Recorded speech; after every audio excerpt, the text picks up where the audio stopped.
welcome to the Daily Ledger, our cover story, shifting the narrative from terrorism to guns. The liberal left, through their willing accomplices in the mainstream media, are doing it again.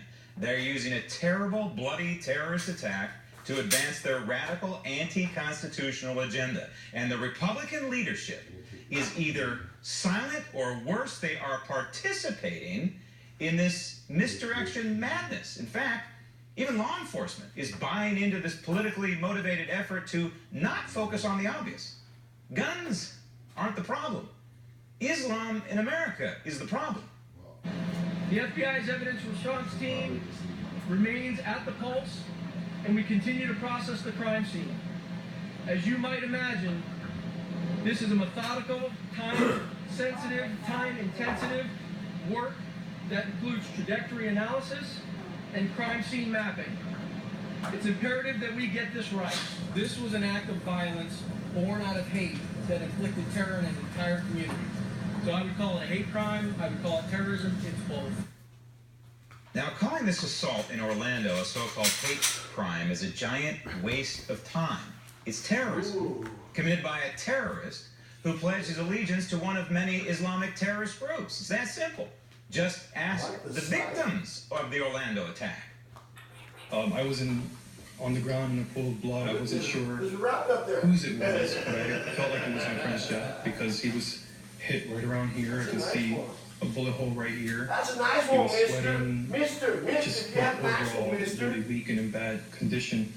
And my thought process was, do we stay here and wait for the shooter to come back, or do we try to leave? Now, one more time. This is not a hate gays issue. This is a hate America issue. Those who fully embrace and practice Islam at a fundamental level are at war with us. They despise our culture, our riches, and mostly our freedom. So what do we do about it?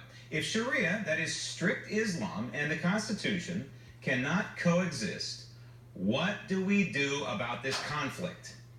Joining me now from Houston, Texas, president of the Iranian Freedom Institute and former practicing Muslim, Amir Fakhravar.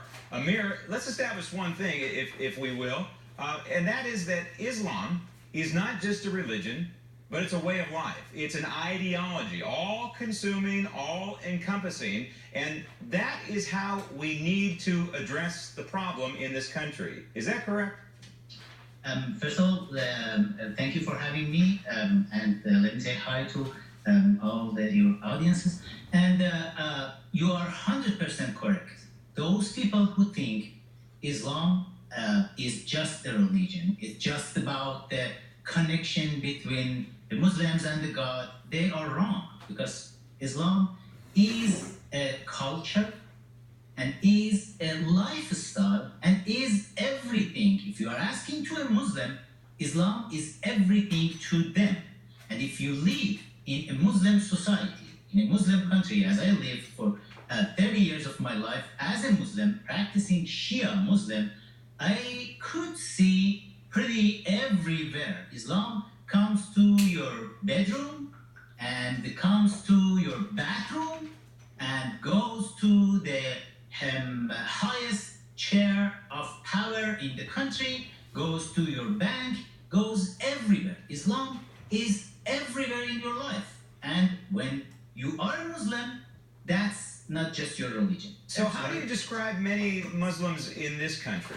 Would you compare them to, for example, Christians who only go to church on Christmas and Easter? In other words, they're not completely devoted to Islam, and they've kind of adapted to our culture, because it's pretty clear that I think the numbers are somewhere between 85–90% of Muslims in this country are not radicalized, and they do not want to associate with the radicals. So are there two kinds of Muslims in this country?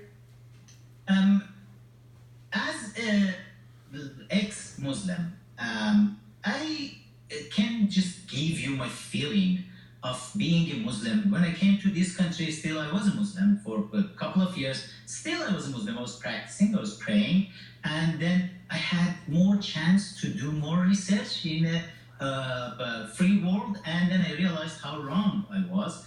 And to answer your question, we do have right now the latest research of Pew showed that we have 3.3 million Muslims in United States, at least those who we know that they are Muslim. And by the way, it's since President Obama came to power, the population of Muslims have been doubled. Of course. And it was for more than 200, probably 25 years, 30 years of the history of United States. We had just 1.8 million Muslims in this country, and then he helped a lot more Muslims to come to the country. I don't know for what reason, and let's put it for the later. But when you are facing a Muslim, first you should remember one word. It's very, very important to remember that word. It's called taqiyya. Taqiyya means when you are a minority in the infidels society. Remember that. You are minority in infidels society.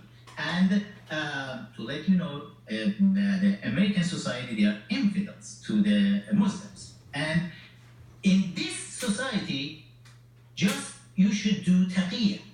Just be quiet. Don't do anything.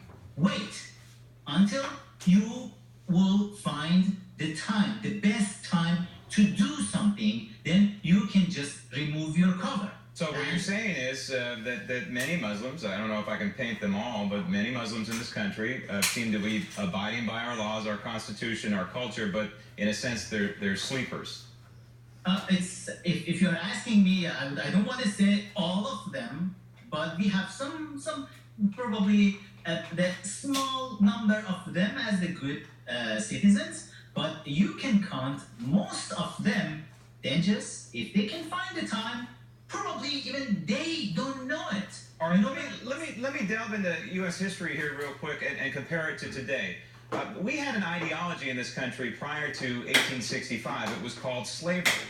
And we had to fight a war to get rid of slavery. Today, we have it facing an ideology called Islam, which many people say is tantamount to slavery. You are a slave to the ideology of Islam. Are we at a point in this country, or are we getting to a point in this country where we're going to have to fight a war, a real war, to deal with this problem?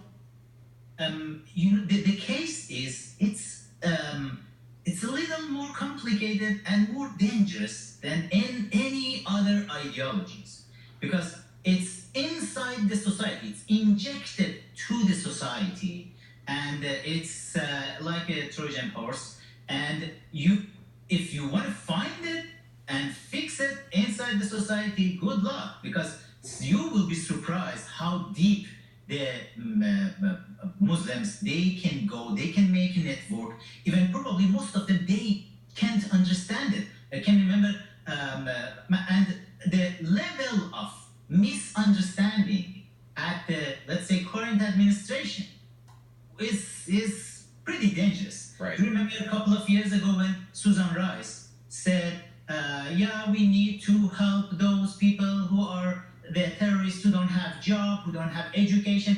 But look at the recent terrorist activities inside the United States.